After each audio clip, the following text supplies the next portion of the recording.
Mining ಹಾಲುಗಳು ಅಂತೇಳಿ air technician ಆಗಿ ನಾನು ಮಹೇಶ್ ಮೋಹನ್ ರಾವ್ ದೇಶಪಾಂಡೆ ಸಾಕಿನ ಕುಂದರ್ಗಿ ತಾಲೂಕು ಗೋಕಾಕ್ ಜಿಲ್ಲಾ ಬೆಳಗಾವ. ಜಾನುವಾರುಗಳಿಗೆ ಹತ್ತುವಂಥ ಉಣ್ಣೆಯ ನಿಯಂತ್ರಣವನ್ನು ಯಾವ ರೀತಿ ಮಾಡಬೇಕು ಅನ್ನೋದನ್ನು ಈಗ ನಾನು ತಿಳಿಸ್ಕೊಡ್ತೇನೆ. ಕಲ್ಲುಪ್ಪು ಮತ್ತು ಕೆಂಪು ಗುತ್ತಿ ಮಣ್ಣನ್ನು ಕೂಡಿಸಿಕೊಂಡು ಮಾಡುವಂಥ ವಿಧಾನ ಈಗ ನಾನು ಹೇಳ್ತಾ ಇದ್ದೀನಿ. ಕಲ್ಲುಪ್ಪು ಮತ್ತು ಗುತ್ತಿ ಮಣ್ಣು ಉಪಯೋಗ ಮಾಡ್ಬೇಕಂತ ಹೇಳಿದ್ರಿ, ಅದನ್ನು ಯಾಕೆ ಉಪಯೋಗ ಮಾಡ್ಬೇಕ್ರಿ? ಕಲ್ಲುಪ್ಪ ಮತ್ತು ಕೆಂಪು ಮಣ್ಣನ್ನು ಕೂಡಿಸೋಣ ಯಾಕೆ ಮಾಡಬೇಕಂತಂದರೆ, ದನಗಳಿಗೆ ಈ ರಾಸಾಯನಿಕ ಔಷಧವನ್ನು ಉಪಯೋಗಿಸೋದ್ರಿಂದ ಚರ್ಮ ರೋಗ ಬರ್ಬೋದು, ಅಥವಾ ಅದನ್ನು ಹಚ್ಚುವಂಥ ವ್ಯಕ್ತಿಗೂ ಸಹಿತ ಅನೇಕ ರೋಗಗಳು ಬರಬಹುದು. ಇದನ್ನು ತಡೆಗಟ್ಟಲು ನಾವು ಅನೇಕ ವಿಚಾರಗಳಿಂದ ಅದನ್ನು ಮಾಡಿ ನೋಡಿ ಇವತ್ತು ನಾವು ಕೆಂಪು ಮಣ್ಣು ಮತ್ತು ಕಲ್ಲುಪ್ಪನ್ನು ಉಪಯೋಗಿಸಿ ಈ ಉಣ್ಣೆ ನಿಯಂತ್ರಣವನ್ನು ಯಾವ ರೀತಿ ಮಾಡಬೇಕು ಅನ್ನೋದನ್ನು ಈಗ ನಾನು ತಿಳಿಸ್ಕೊಡ್ತೇನೆ. ಈಗ ಉಣ್ಣೆ ನಿಯಂತ್ರಣ ಮಾಡೋಕ್ಕೆ ಏನೇನು ಸಾಮಗ್ರಿಗಳು ಬೇಕು ರೀ? ಈಗ ಯಾವ್ಯಾವ ಪರಿಕರಗಳು ವಸ್ತುಗಳು ಬೇಕಂತಂದರೆ, ಸಮ ಪ್ರಮಾಣದಲ್ಲಿ ಕಲ್ಲುಪ್ಪು ಮತ್ತು ಕೆಂಪು ಮಣ್ಣು, ಕೆಂಪು ಗುತ್ತಿ ಮಣ್ಣು, ಇವು ಸಮ ಪ್ರಮಾಣದಲ್ಲಿ ಅಂದರೆ ಅರ್ಧ ಕಿಲೋ ಈ ರೀತಿಯಾದಂಥ ಒಂದು ಅಳತೆಯನ್ನು ನಾವು ಮಾಡಿಕೊಂಡು ಇಟ್ಕೋಬೇಕು. ಏನೇನು ಸಾಮಾನು ಬೇಕಂತನೂ ಹೇಳಿದ್ರಿ, ಅದ್ರ ಪ್ರಮಾಣನೂ ಹೇಳಿದ್ರಿ, ಮತ್ತು ಅದನ್ನು ಮಾಡೋ ವಿಧಾನ ಒಂದು ಸ್ವಲ್ಪ ತಿಳಿಸ್ಕೊಡ್ರಿ. ಇದು ಕಲ್ಲುಪ್ಪು.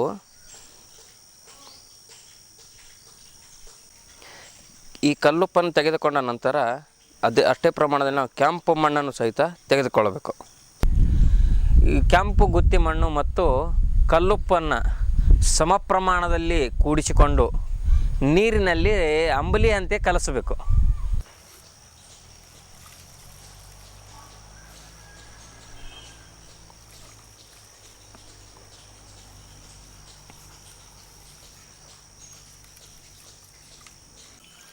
ಈ ರೀತಿ ಕಲ್ಲುಪ್ಪು ಮತ್ತು ಈ ಮಣ್ಣನ್ನು ಹಾಕಿ ಚೆನ್ನಾಗಿ ನೀರಿನಲ್ಲಿ ಕಲಸಿಕೋಬೇಕು. ಕಲಸಿದ ನಂತರ ಜಾನುವಾರುಗಳಿಗೆ ಹಚ್ಚಬೇಕು.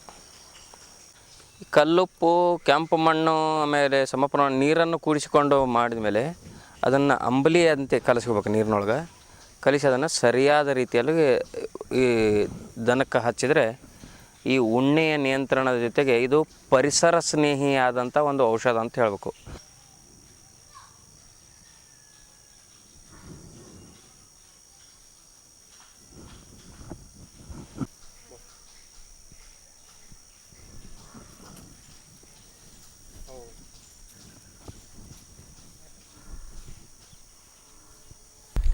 ಈಗ ಔಷಧ ನೀವು ತಯಾರು ಮಾಡ್ಕೊಂಡ್ರಿ, ಇದನ್ನು ಯಾವಾಗ ಹಚ್ಬೇಕ್ರಿ?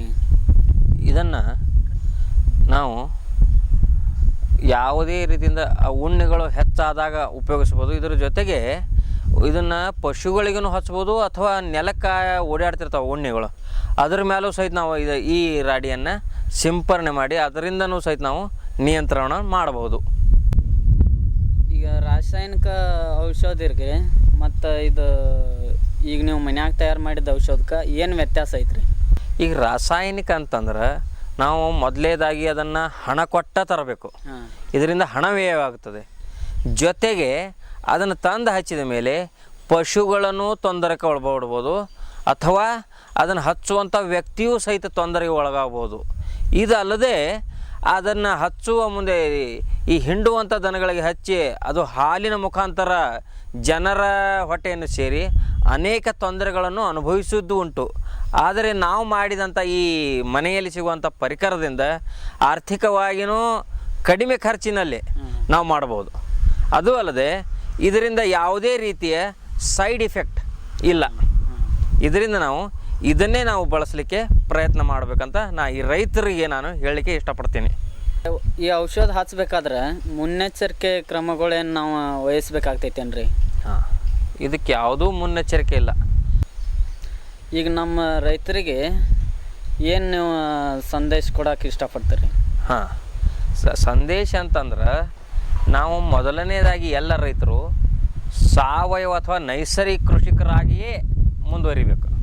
ಯಾವುದೇ ರೀತಿಯ ರಾಸಾಯನಿಕ ಗೊಬ್ಬರ ಅಥವಾ ಔಷಧವನ್ನು ಉಪಯೋಗಿಸದ ನಮ್ಮ ಮನೆಯಲ್ಲಿರುವಂಥ ವಸ್ತುಗಳನ್ನು ಬಳಸಿಯೇ ಬೆಳೆಯನ್ನು ಬೆಳಿಬೇಕು.